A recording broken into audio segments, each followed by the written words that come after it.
Hi, Dave Feldberg, Coastal Real Estate Group, and you're buying a house, but you don't know what CC&Rs are. You hear that pretty frequently. What CC&Rs are is they're conditions, covenants, and restrictions. They're basically the rules of your neighborhood.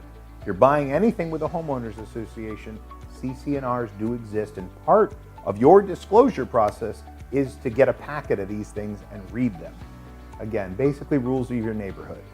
You got to keep your lawn cut, can't paint the house pink, that kind of thing. It also includes if you're doing remodeling.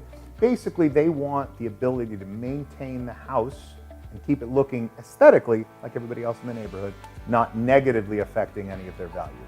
It'll also give you information about pool hours and that kind of thing.